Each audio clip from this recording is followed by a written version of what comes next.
Reconfiguration update.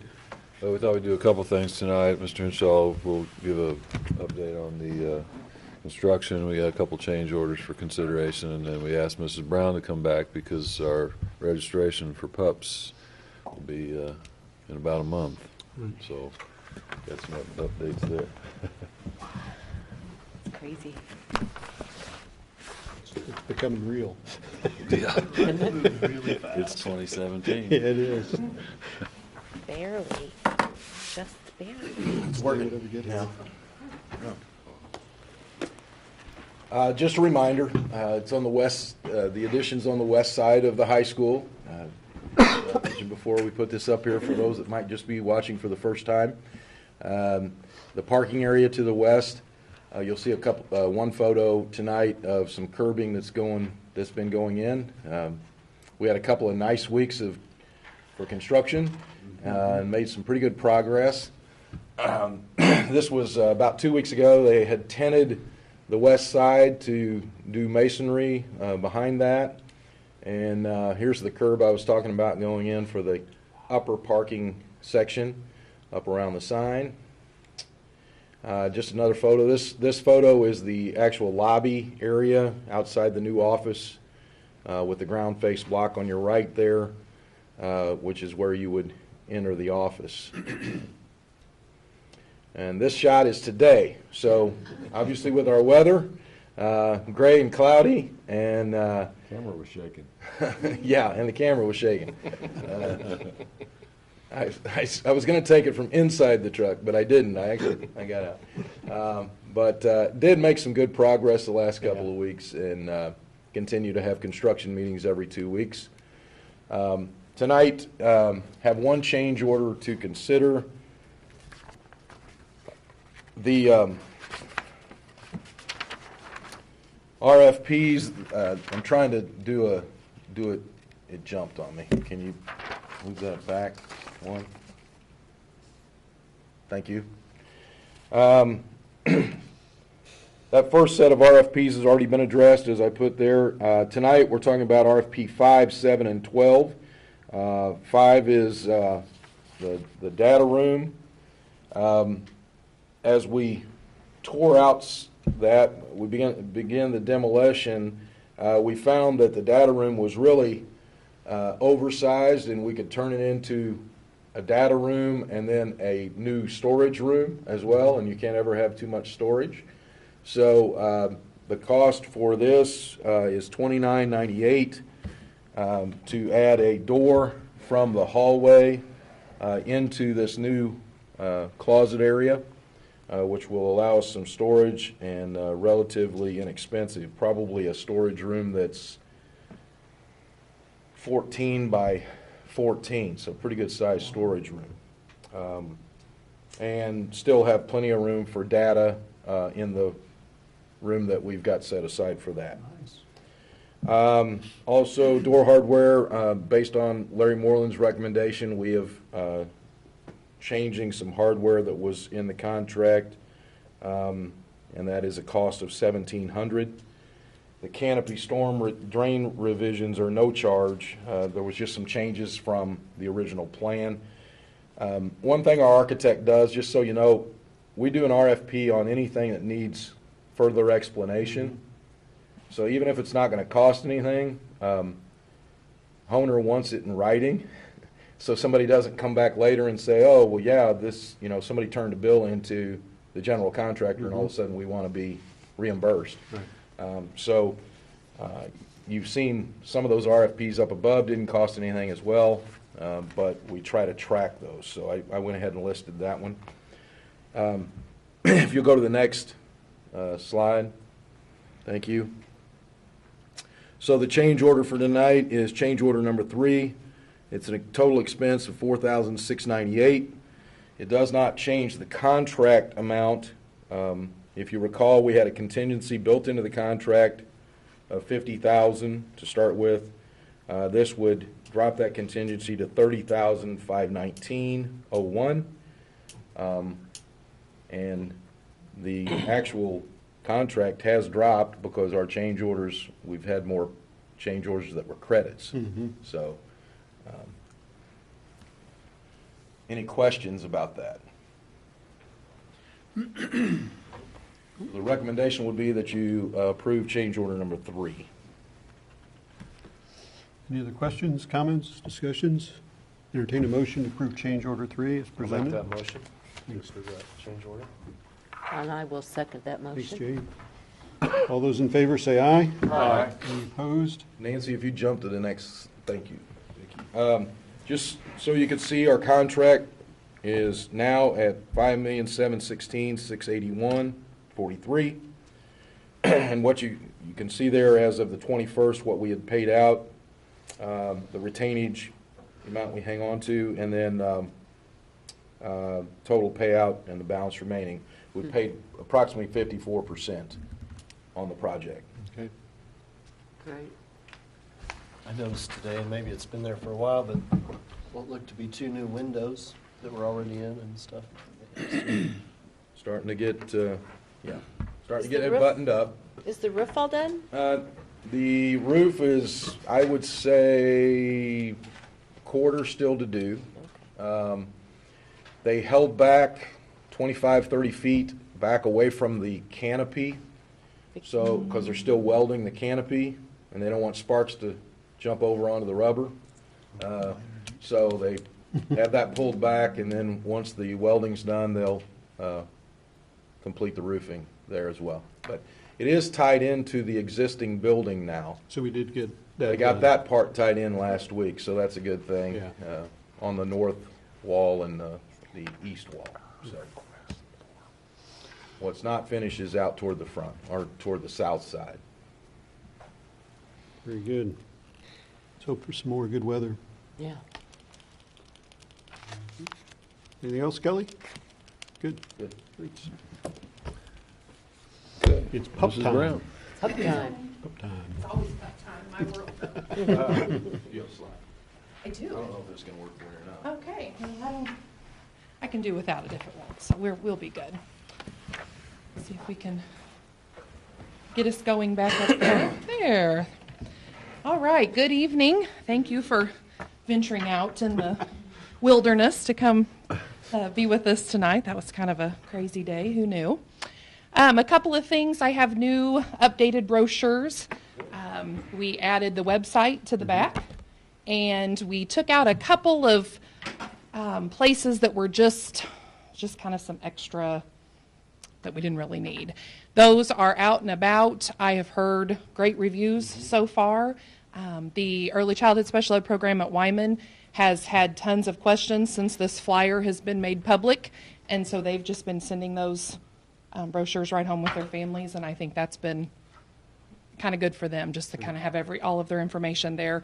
One of the things I heard from a dad yesterday was he actually has a child in the ECSE program. He has 2 children in our Parents as Teachers program, and he's hopeful to have a pup in our pre-K program next year. He was like, everything I have is right here in one paper, and so I was like, good, I'm glad that makes you happy. So as Dr. Zalis said, screening is really close, and it's February 7th and 8th seemed like a long way away for a while, and now it seems like it's really, really here. We opened up those appointment times on Tuesday morning at 8 o'clock, and when I left here today at 12:30, we had 17 appointments filled, and I have 4 voicemails that I returned calls for just a few minutes ago that I didn't get answers, so we will have over 20 very soon. So that's a good thing.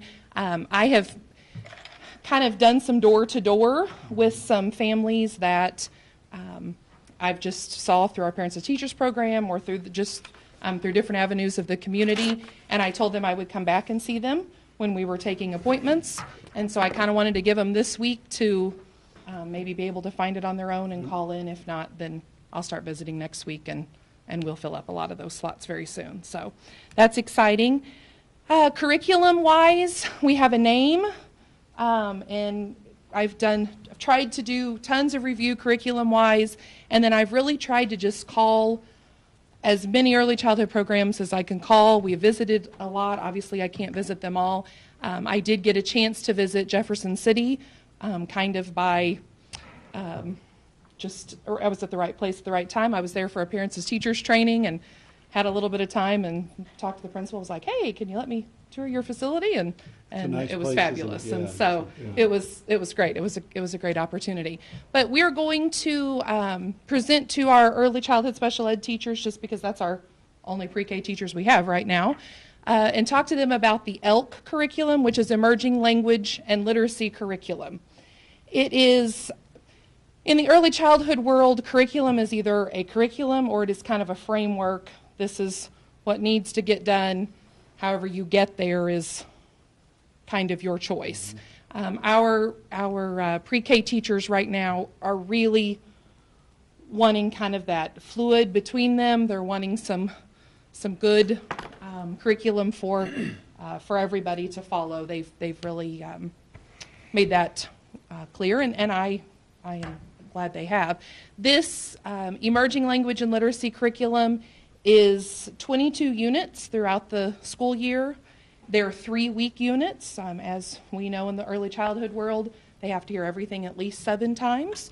11 is actually ideal. So they'll read the same book for 3 weeks, and then they'll do the units, centers, free play, dramatic play. There's actually an art piece, a physical education piece, a library piece. All of that is built into the curriculum. Okay. So I think they're going to love it. Mr. Hounsome worked really hard for me trying to get the information. Their website was a little hard to navigate, and with some phone calls, he was able to get where we needed to get, and they emailed us everything within just a little bit. So we had a sample of all their units and all of that. Their training is a 5-day training over the course of the year. 3 days kind of early on, 1 more day in a little bit of the circle, and then 1 day at the very end. Who else is using ELK? ELK is being used in Jefferson City. It's been being used in the Ray-Peck School District. It's being used in Branson. It's being used in Lebanon. Waynesville is transitioning away from Project Construct to ELK starting next year. Coincidentally, there was an email chain today, I don't know why today, about preschool, I forwarded it to you late this afternoon, about preschool curriculum all across the conference. And the discussion was how happy everyone is with ELK for the structure and the guidance it can give over some of the other choices. Good, So. good. Right, yeah, I think it will be a great, it's a really good roadmap and blends very well into our curriculum beginning in kindergarten. So I'm excited about that. As far as selection process, obviously that's our next big piece once we get these kids here to our screening and then choose. So I've talked to you a little bit about the dial is kind of a unique scoring piece. So Mr. Hounsome and I have put points to the dial score. So they will be scored in 3 sections on the dial: the motor, the concepts, and the language. Based on their percentage in each section, we've given them a score, a point system. And then we will take those points, put them in our spreadsheet to decide who meets our requirements for needing. So on this, kind of the one thing that is kind of important for you to know, the higher the points equals the most need. Right. So it's a little different. That number is, we all are sure, is probably going to change year from year based on our clientele. Right now, I'm thinking 60 to 75 points will kind of be our cutoff for our pre-K pups. Okay. Those will be, and so then below 60 is where we will look to pull our 60 peers for our peer model program then at Wyman. Okay. That peer model program then will also pull in the behavior portion. We have a point system for the behaviors. That's where we will see, we want kids language rich, kids that work with other kids, can take direction very well. So Laura, it's interesting, I mean, part of me thinks, well, you'd have to score all the kids and then see where the range is. Right. However, you could still end up with kids higher than what you're thinking have the need. But if you set that criteria and okay, this is the group that we need or we're targeting, then you can cut it off, but you may not get all the kids you want. Right, right. So is that kind of where you are? And with that's it? kind of where we are. What I did, just in order to kind of find a good soft number, was I took all of the kids that we have screened, either from Head Start or in our Parents as Teachers program, that are of the age that our pups will be. Okay. I kind of had to go with a sample of any kids I could find and had the right information. So I put all of their scores in. I gave all of their scores points out of... That's good. So you're using a The- historical. Yes, I have. Out of, I think, 59, I was able to gather 59 screenings, and I think 32 fit in this pattern. I'm hoping for at least 100 slots filled for screening, so if we double that, Yep. we should be close. That's a number that Mr. Hounsome and I have talked over and over. It will vary Right. from year to year, for sure, every year, just based on our clientele. You're going to have a number, and anything above that is going to be the academic need kids. That will be our pre-K. Okay, no matter kids. how many there are, it's going to be, they have to be above a certain number. In other words, you're not going to just take the 60 highest scores and say these are our high needs kids. Well, we'll take the 60 Which- highest scores Okay, first. okay. Yes. Yeah. Yes. Okay. So if we had 60 that scored a 75, our range would be pretty low. I don't expect Greg, we that. did kind of think that we would need to get through this for 1 year. Right. To see if the decisions we've made make sense. Sure. As we talked today, we kind of described it as a soft number. We believe 60 is a really good number to start from. However, if we get through the screening and we have either 8 kids or 108 kids fit in that could call for some movement here and there. And once we see the kids in the screening, we'll have a good idea, does that number make sense for us? As she said, I really like what she did using the screenings that they did at Head Start and all the other screens to get an idea about Yeah, I what think type that's of a good range idea. of numbers Yeah. we're in. And this number seemed to make the most sense, Okay. at least for right now. Okay. It fit, I mean, based on what I had to. Yeah, so it's a planning number, really, until you come up with, get everybody We get the screened? population. For sure, Yep. yeah. So my plan is, as soon as screening is over, we will put all of those kids in our spreadsheet with their scores. We'll put their points on there, and I will just count, and see where we fit. Hopefully our range is right, but like Mr. Hounsome said, it is. And your hope would be to notify the parents within a few days? Yes, our private providers start enrollment about the middle of March. So we really want our families notified and then let us know if they're interested so we can move on down the list if not. That way they can enroll within the, And did you say you would draw the peers from the entire group of kids that fell below that particular number, or look at the kids with the lowest numbers? we would start with looking at those kids whose numbers maybe were next in the range, but their behaviors were relevant in that would be our deciding factor. Based on how many we get, if we have a waiting list Okay. or if we don't, I'm Yeah. not sure.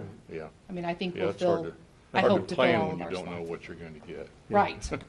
So, yeah. So yes, I hope to kind of spend that next week finalizing numbers, and then calling parents. And then our peers, we will schedule a play date for them with our ECSE teachers so they can come in, we'll talk to parents, talk them through what the peer model looks like, and then we'll also kind of evaluate the kids there and just make sure they really are a good fit for the peer model program. So this screening is for kids who are turning 4 by August 1st? July 31st. They have to be 4 by July 31st. Uh-huh. And the amount that we're taking, what is the amount that we're there to? We have 120 total, 60 peers, 60 for the pre-K. Yes. I think we have 124 spots available, open for screening. Just what we could fit in. We're going to screen from 2 to 5 on Tuesday. We're going to do an afternoon evening to try to catch that swing shift population. And then we'll do an 8 to 5 all day on Wednesday. And just for those, you want to give the contact information for somebody Yes. that might see this? And Yes, if you are interested, call 458-0100, and we will get your information, get everything scheduled. I am posting these flyers anywhere anyone in Rolla will let me post them. The one at Family Center today was probably the Is the biggest PUP's laugh. I web got, page so. up to date with the dates of the screening? Absolutely. The PUP's webpage has that on there, and it is on, I think when I looked last, it had had 127 shares on our Rolla Public Schools Facebook page also. Great. So, and it's on Twitter as well. Laura, are so. you getting good help and support from local health and health departments, other service providers that could reach parents? Are they working with you? They are, and actually I've dropped materials off with them, and they have actually contacted me Good. with numbers of families that they've asked that I contact and so There's a forth. couple of email groups that I think it would be great to be able to send this to. If you want to get with me, I'd be happy to help you I can get absolutely. that out there. Jennifer from Regional Center sends a big one out. You know, She does send it through email. Yeah. So, good.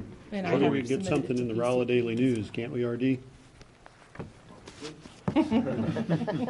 So, have you figured out what you do if you're oversubscribed? Well, I hope to be, just because I would rather be over than under. So I hope to be. And I definitely think there's that opportunity there to create that waiting list. We do have a very diverse community, so I think the opportunity of children moving in and out is there. If we have a spot open, I am definitely an advocate for filling that immediately Right. and keeping as many kids in as we can. I am creating a slideshow for screening. That's one of the things I'm going to talk to parents about, just to let them know that this is different than our kindergarten registration. There is a possibility that not every child coming through screening will be served immediately. So the ECSD kids are defined, and the kids for the at-risk will be defined, but it's the 60 peers that could potentially be the most contentious decision. Could be. If you have 80 kids wanting those 60 slots. Right, right. Okay, and you're still working on how that's going to be decided. Yes, Yeah. yes. So we will find that range, and then we will do the play dates, and that will be probably our best Indicator. Our best indicator for Okay. that. The first step, there is a behavior rating score when they give the dial. So first selections will be to those with the best behavior scores, thinking that they would make the most appropriate peers. So, but you're right, we could end up with more kids at that same rating level than what we have spots for. And we were talking today about Yeah. how to handle that should that come up. Okay. Good. it's exciting. Good discussion. Sure is. Yeah. Thank you. Okay, thanks. Thank Thanks, you. Laura. Thank you, Laura.